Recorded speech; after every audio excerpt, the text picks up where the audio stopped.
Tondo Impasto. All righty. We're live? We are live. Okay. Good morning. Good morning, everybody. Buongiorno. Buongiorno, dobro utro. Dobro utro. Chin chin.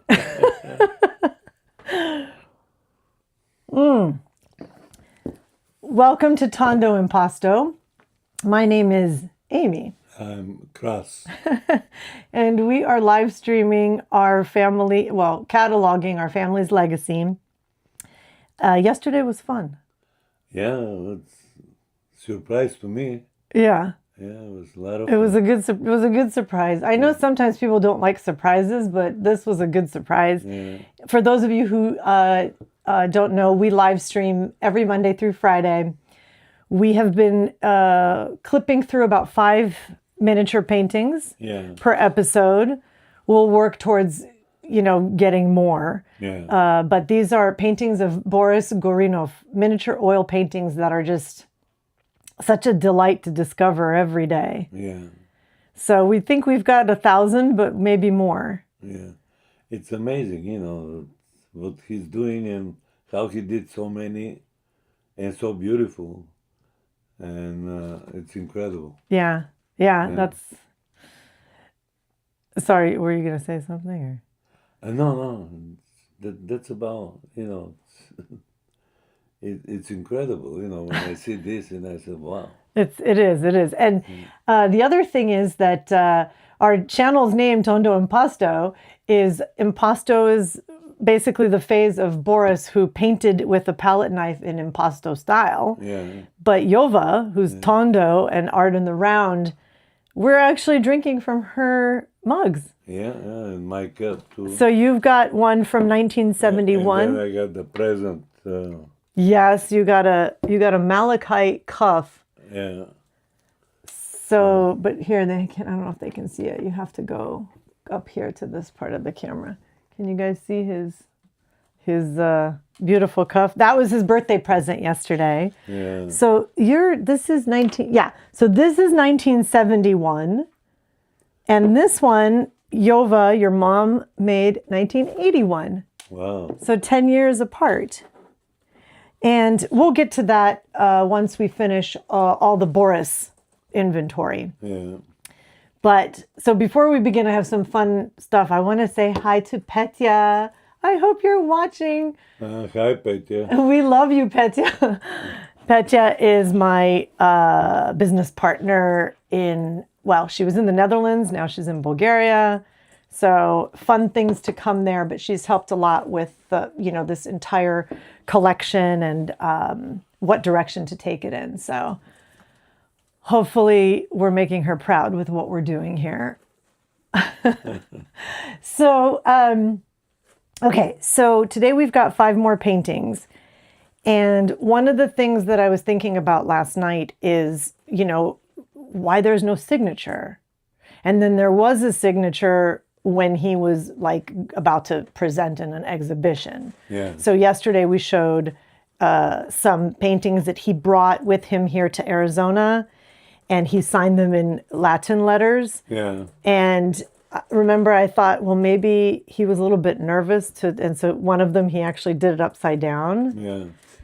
I did a little bit of research. We have Claudio as our assistant. Yeah. And Claudio was saying that under the regime, it was state property. Any art, is considered... Yeah, that's true. Right? Yeah. And so, if you don't put your name, well, then whose is it?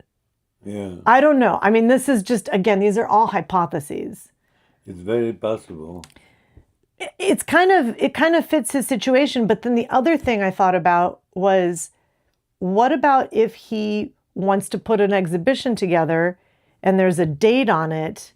Oh, okay, that all of a sudden is not a new, fresh painting. So it kind of keeps it open. If you don't put a date, you can use, sometimes the same pieces, or you can pull something from before. I don't know if that could be another reason. No. It's usually, he's doing it, for the sake of the art. Yes. And he never thought that he wants to sell it, or it's not a commercialized artist. He is a true artist, and that's why he didn't sign him, Yeah. and he didn't care, that the signature will do anything to him, because he never expect to become a great artist or something like that. And he said, I'm just doing it, for my soul, to satisfy himself. That's all. Well, and really perfected his craft, as we can Yeah. see. So one of the things that Claudio wrote here about, okay, so we know this about the situation. So at some point, I'm just like trying to piece together the timeline. He had a solo show in 1961. That was before you left for Italy. Yeah. Right? Then he had another one in 1972, and then in the 1980s, a few of them. Yeah. If you're leaving to go study in the West, Yeah. then from there basically becoming a political refugee, Yeah. right? You don't go back to Bulgaria, you come here to America. Yeah. This could have been problematic for them, kind of like, oh, well, you have a son who's a dissident, right? Yeah, well, they knew that, and they. So they were kind of like on the wrong side of the whole apparatus. Yeah. So I think they had a hard time, after I left Bulgaria, So. That's right. That's right, and that's not something that you would have even been able to understand or know. No. It's just the situation. Yeah. The geopolitical situation. And so it got me thinking, well, first of all, maybe those paintings, they're so small, like how do you even put a date on it without ruining the composition? Would have to be on the back, right? Which he did on some of them. He did put the date on the back. And, this whole thing about not signing things, especially like under that Soviet regime. Well, that's not the case with Yova, because you see how we have a date and initials. And so the other research that I found out is with ceramics, it dates back, to ancient Greece. And it was a way of marking, because it gets fired. It's a whole big process. And so it was treated in a different category almost than paintings. So we're still trying to, pull on the threads and unravel the mystery of all of this. We will get to the point where we even bring in people that we can interview, so we can ask them some questions, those that understood a little bit better, if there are any actual historians, that are familiar.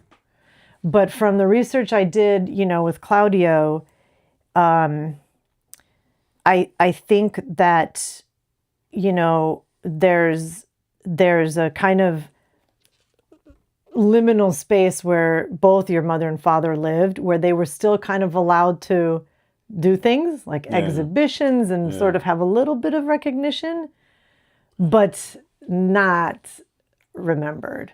You can do it, but no one's going to remember you. Yeah, that's probably behind the whole. Right? And this pisses me off. Like, oh, okay, so we're going to showcase you. We're going to, have foreign dignitaries come and visit, and we're going to, show off your talents. But forget about being in any kind of history books. Yeah. That's exactly what it is. Yeah, so I'm like so angry today. I'm angry, but at the same time, we've known this, but it's becoming more and more clear to me as we go. Go ahead, That's why what you're doing, and me, I'm trying to help you out. It's to bring all these two great artists into life, Yes. So they can be remembered from our grandchildren's, and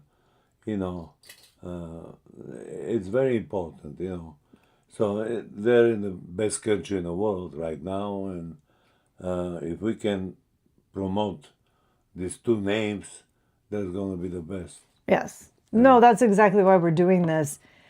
There are some cases of other artists that were, let's say, even sent to prison because of their affiliation with the palace and stuff, like Stirkelov or something, like some guy. Yeah, well, that, like this guy, Genkov. Right. He went to Berlin. Right. Yeah. But somehow, you know, some of these people still slipped through they were actually recognized in the history books. Yeah. Whereas with Boris and Yova, I mean, they're like Yova, who is from Troyan, where the original like ceramics, I mean, it's like there's no mention of her.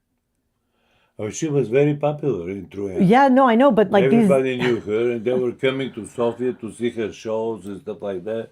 And she was admired by all these people. Yes, but that was all in the moment. Yeah. But now, like when there's young students going to study, you know, at the school or whatever, she's not even like in the curriculum. Yeah. Right? So we've known this.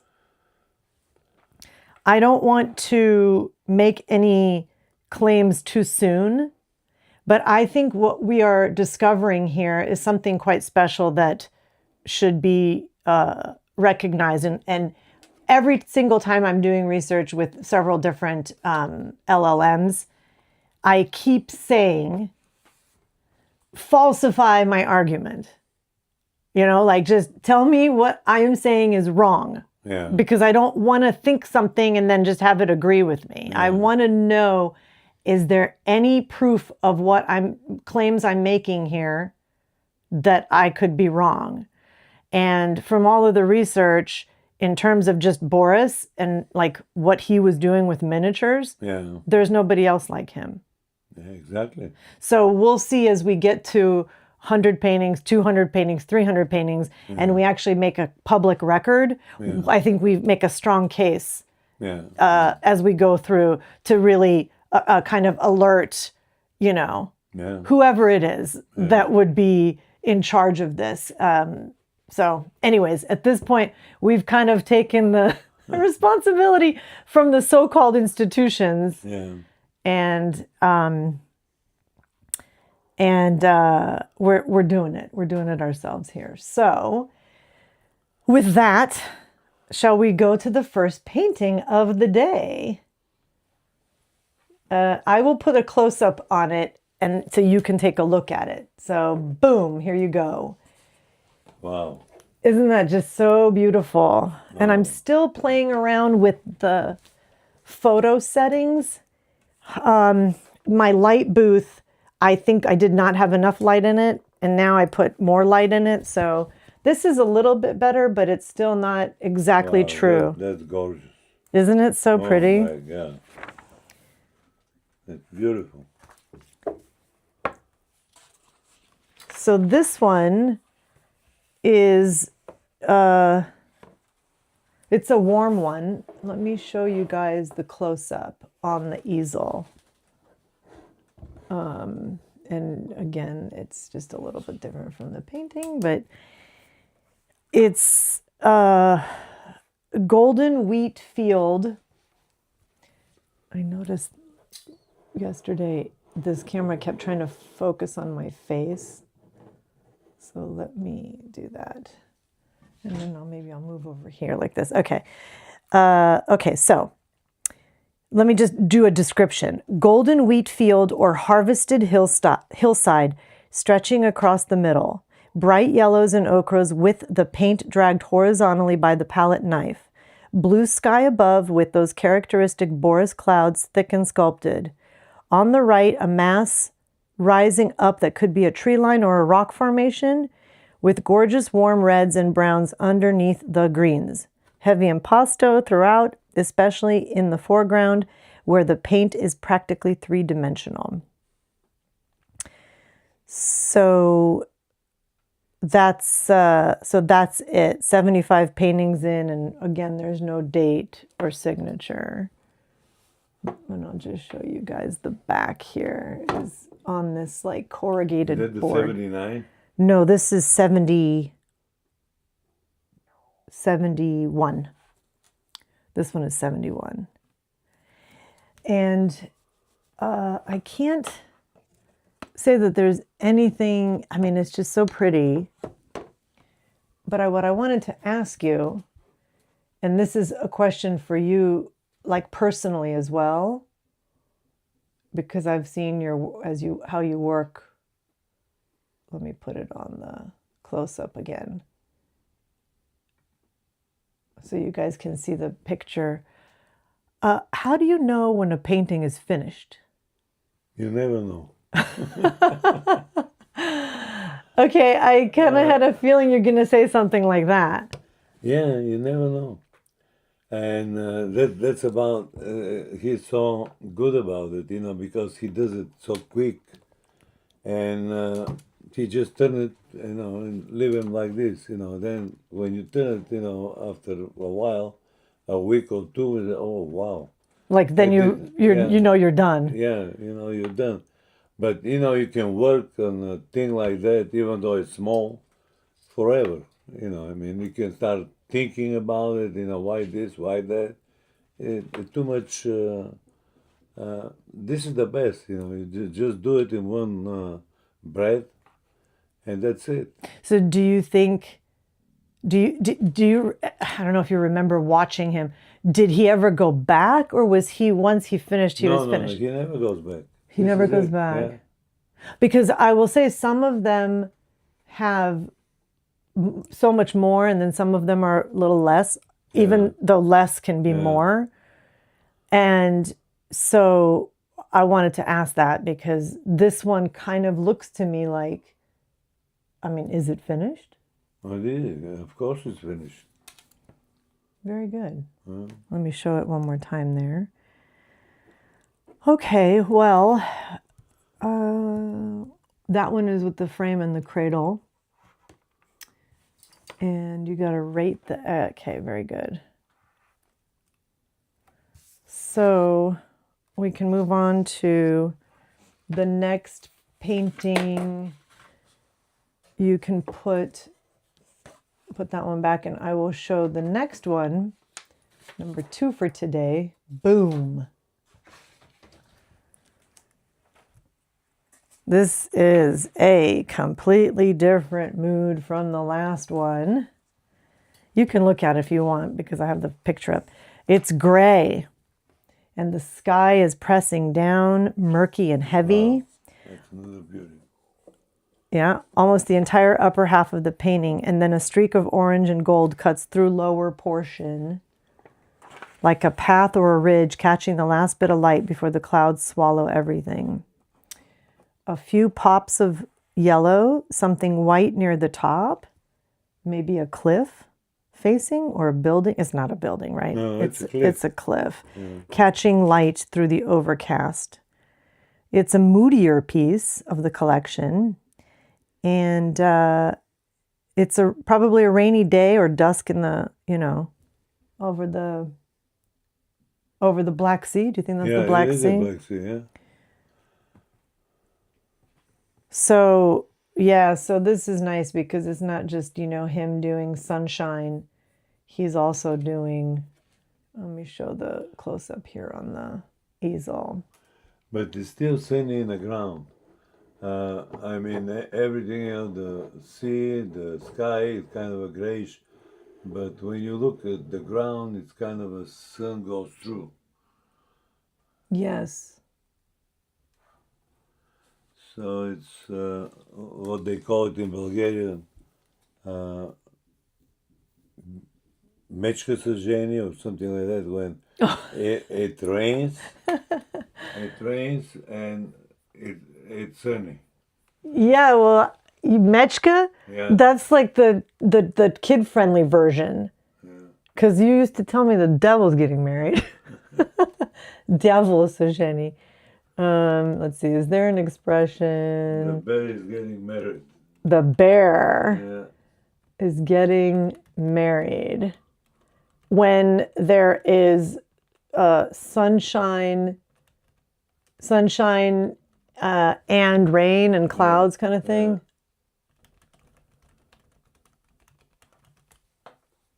Yeah, okay, let's see what, I mean, I remember this expression, but I like bear better. Yeah. You remember you used to say diavolo Jenny? No, no.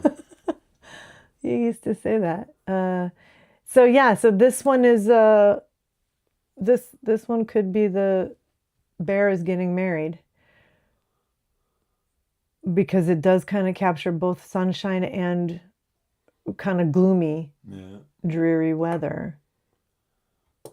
I'll go back to the. Okay, so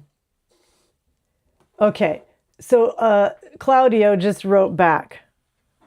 He says, oh my gosh, this should be I'm going to change our title today. So it's real and it's wonderful. When the sun is shining and it's raining at the same time, Bulgarian children chant, "The sun is shining, the rain is falling, the bear is getting wed." Like married, wed. Yeah. It's a folk saying for sun showers, and the kids still recite it today. Every country has its own version of this. In Korea, it's tigers getting married. In South Africa, it's jackals. In Kenya, it's hyenas. In Zulu tradition, it's monkeys. Bulgaria got the bear. Which fits because the bear is a deeply symbolic animal in Bulgarian folklore, associated with fertility and protection against disease. Okay, so that's great. So the painting that looks like the moment right before or after the bear's wedding, right? Yeah. Oh, it's so cute. All right, well, I'm changing the title as soon as we wrap up the stream because I love that for this painting. Okay, so you got that one as 72? Yeah. Okay, very good. We ready to move to number 3 for today? Boom. Number 3. Wow, that's another beauty. Yeah, it's just... Wow. Right. So this is from the previous one is like gray to full autumn color. A mountain village scene. Could that be Dragalevsky or? Yeah, it could be Vitusha, it could be the mountain next Sofia. Mm-hmm. So it's a blue-gray mountain rising in the background, and the foreground is just alive. That red structure right of center could be a house with a red roof. Very typical Bulgarian village architecture. Yeah. Autumn trees flanking it with oranges and yellows. White forms that might be other buildings or birch trees. A pop of bright green in the lower left. And Boris loaded the palette knife on this one. So yeah, especially the foreground. Let me show you guys the close. This is also the close-up here in our studio. So they're about the same format and the similar construction like the one before, but it's a completely opposite mood. And it's a big size for him. This is bigger. Right, so this, I'll just tell you guys, is little over 18 by almost 18. So it's about like 7 by 7 inches. 7 by 7. Actually, this way. 7 by 7.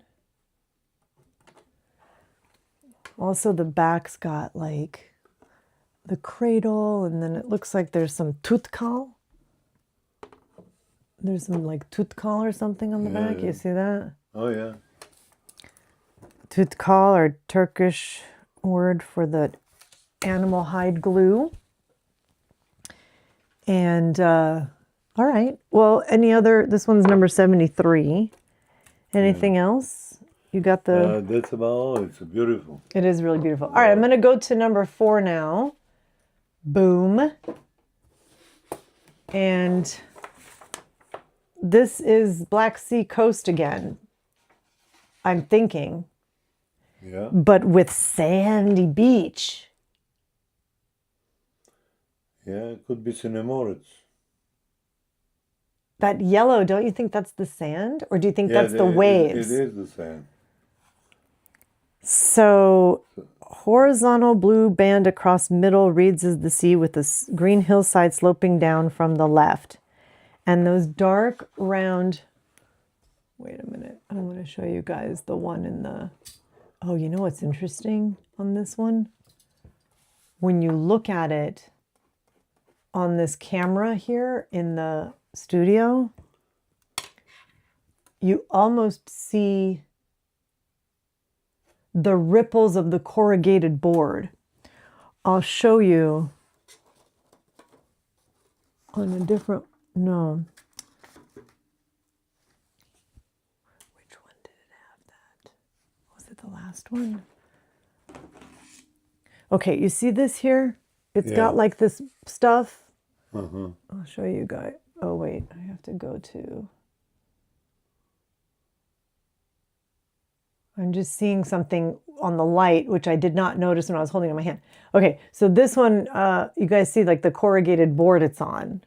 And then he I think using tutkal puts a thin, very thin canvas on it. Yeah. But, yeah, now, okay, so now when I look at it more closely, I kind of see a little bit of the ripples. So that could be just from the time. It's got to be, you're talking about 40, 50 years. Yeah. So anyways, that's just something that's a feature, not a bug. Yeah. Because it's just showing you how old it is, but how the paint really stuck on there. So this is a sweeping bay. I'm just looking. Let me go to the close-up. You can kind of see it better here, even though it's the colors are not completely perfectly. It could be the golden beach. Oh yeah, golden sands. Like golden sands. Zlatny piasecki. Yeah. Golden Because sands. that's how the sand is like gold. Yes, exactly. And so anyways, a sweeping bay with a sandy beach curving between two headlands. Blue water filling the cove, warm gold shoreline in the foreground. This is a classic Boris composition, looking down from an elevated viewpoint along the coast. And it gives it an airy, luminous quality. So, oh, wait a second. No, I think I'm reading you guys the wrong one. Yeah, this is 74. Okay, I'm sorry. Because the other one is also similar. You guys will see it, but it's from a different position. Yeah. Okay, so this is the green hillside sloping down from the left. Dark rounded tree forms on the right. The kind that you can see along the Bulgarian coastline. Sky has soft pinks and grays. Sunrise over the water. Do you think that's sunrise? I don't know if it's sunrise. Maybe because of that pink. Anyways, it's lush, greens and yellows, pops of deep magenta and burgundy that could be wildflowers or low scrub. So there's finer brushwork in the trees compared to the bolder knife strokes in the hillside. See, he's saying brushwork, but he used knife. Yeah, nice. So I have to correct some of this stuff here. Okay, so this one is wider than it is tall, landscape orientation, so it gives it a panoramic coastal feel. You know something that can be used for the history, because right now when you go out there, you won't be able to see that scenery. It's all hotels that they're going even inside of the sea. You know, people, they go out there, they say, well, where is the sea? You know, it's all buildings. That's such a good point. Yeah. That's such a good point. Yeah, that's how it looked like, you know, a long time ago. Nice, and you can see the sand, and you can see everything. Very now natural. You go out there, you know, you say, well, where is the sea? It's almost like... It's just like Fountain Hills here. Okay. Fountain Hills, you know, it's the tallest fountain in the world, did by Japanese. And when you can see it miles and miles away when you go towards Fountain Hills. Now you go out there and say, well, where is Fountain Hills? It's all buildings. Oh, You really? can't find, you got to ask people, how do you get to Fountain Hills? They say, well, it's right behind this building, this building. Right. Wow. Right. That's true. They've even had like once Google Maps started taking like satellite photos, Yeah. you can see, let's say like the California coastline, 20 years ago, and then how it's eroded or, whatever has changed over there. Yeah. And so this is like a little glimpse of history. Yeah. That's how it used to look, Black Sea. Yeah. Unfortunately, now business and Yeah. tourists and stuff like that, they want to make money plus accumulate a lot of tourists, and there goes the view. Yeah. You Yeah. know. It's like in New Jersey, where the casinos are and stuff. Yeah. I forget the name of it. Something City. Atlanta. Yeah, like Atlantic City. It's like used to just be a coastline, and now it's all It's all casinos. casinos and nonsense. Okay, well, so that is the fourth painting. We've got one more for today. And it's very similar, but, kind of different. If you want to take a look at it, I'm going to move it to, boom, number 5. Wow. That looks familiar, but see, kind of almost like the same as the one before. That's why I got confused, because it's another coast scene. yeah, it's but it's very familiar, because you see how the sand goes through, the water goes around. It's like a little island. And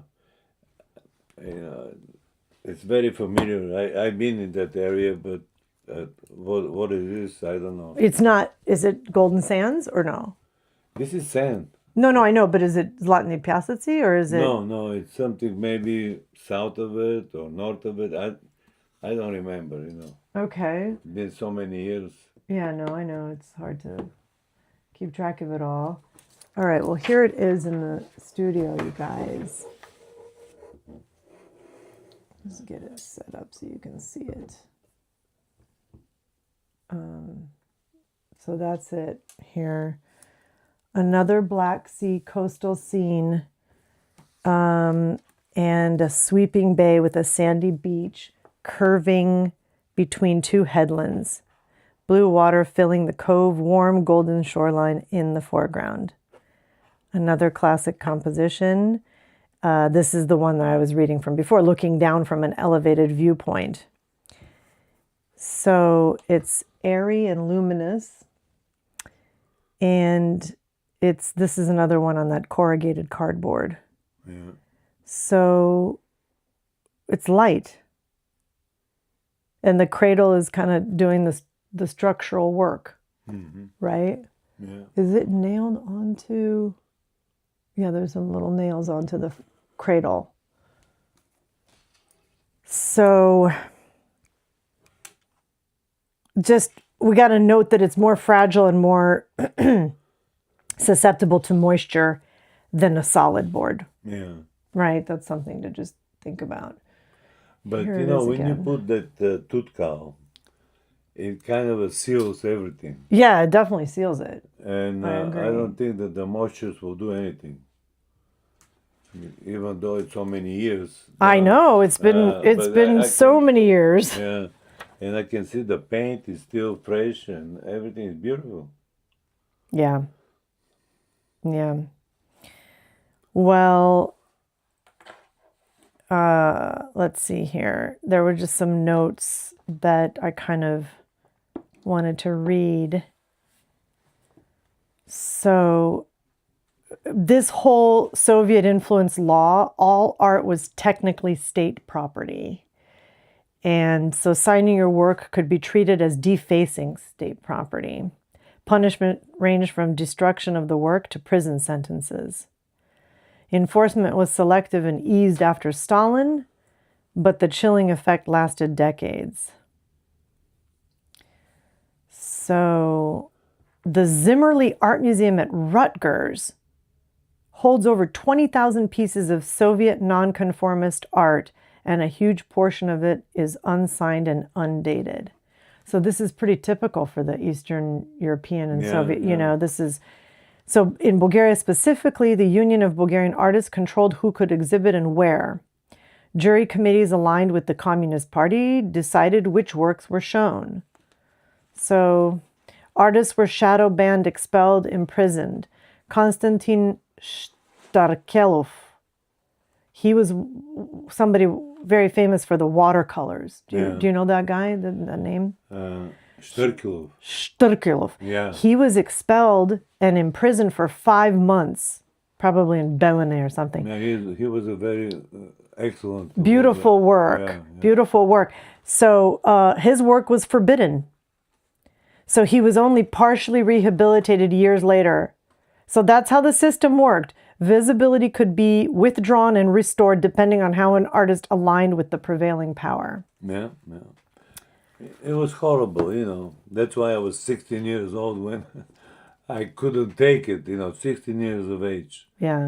And I went to Italy, you know. You kind of saw the writing on the wall. Oh, no, I saw it, you know. It was horrible. Well, as an artist, you know, you cannot exist. You have to be some kind of a stooge to the government in order to make it, you know. Make it what? You're gonna hurt your spirit, your soul, and everything in order to survive. And you gotta please somebody out there from the big shots, you know. And they were very ignorant people, you know. Well, the thing is that everybody has a different tolerance. Yeah. Like, for you, would have just been a really bad idea. I'm sure you would have been thrown in jail. Oh, definitely. But so many people either A, didn't have that option to leave, or if they did, it would be like, you know, having to leave family, everything behind. Some people just stayed quiet. Yeah, well. You know, I mean, it's like there's just different people with different tolerance levels. So we don't want to, you know, be insulting to those who they didn't have a choice. They stayed and they tried to navigate the system. I think what we're trying to say is if you are experiencing a feeling about something's not right, well, it's better to speak up because everyone's probably thinking the same thing. Yeah. Right? And I think a lot of people were thinking the same thing until finally the whole thing collapsed. Yeah.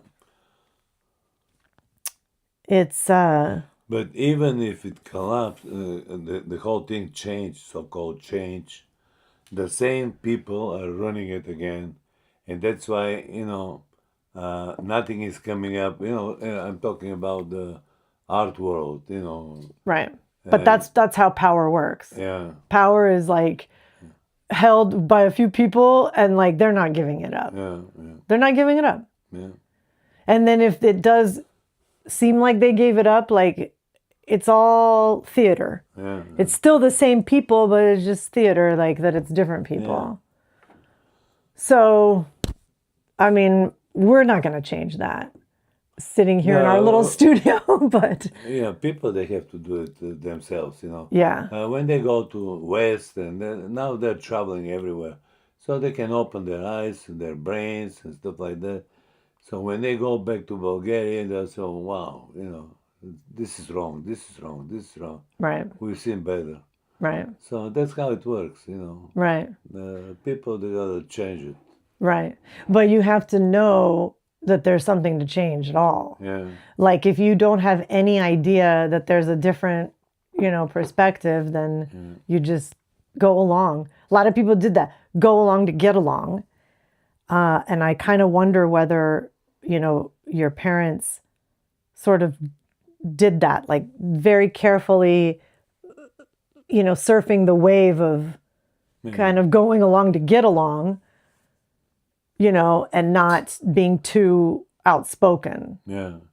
Oh, no, they never got into the politics. They never, you know, but with their art, they were showing who they are. Yes. And they're free people, free artists. Yes. And they can do the best that they can without pleasing anybody. Right.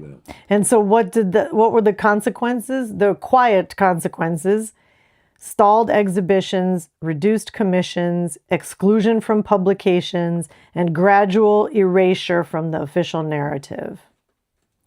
So you could show your work, but you would not appear in the books or in the institutional collections or the art history.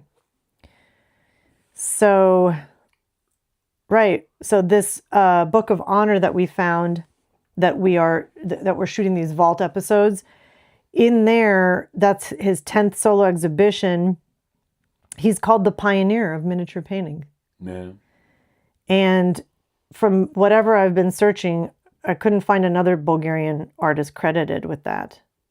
So either genuinely it's unique to him, or erasure was so thorough, even the category he pioneered was erased along with him. I don't know.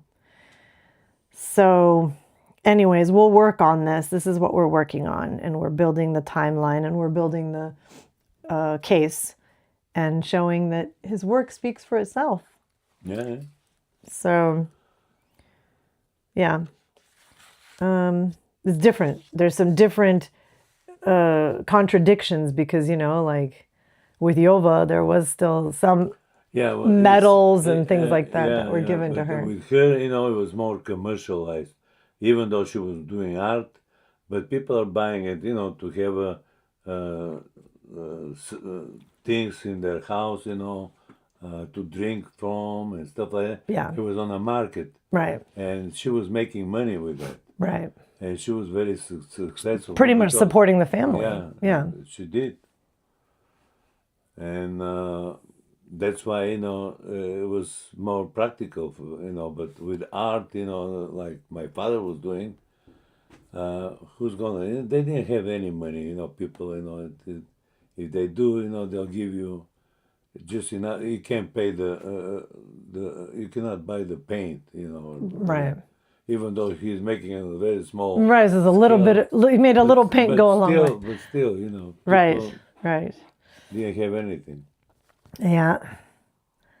But they did have a very cute song about the bear getting married. Do you know the jingle? Do you remember it? No. We'll have to look it up. Okay, well, I think for today we did 5 paintings. I'll just go through them. That's our first one. And then our second one, the bear getting married. This is our third one. Our fourth one. And our fifth one. We'll see you guys again. Same time tomorrow. Yeah. Like the Italians are saying, ci vediamo domani. Ci vediamo domani. Chin chin. Ciao ciao. Bye now. Bye now. Thank you so much, everyone, for sticking with us. And we'll play you our little jingle. Yeah. Tondo Impasto.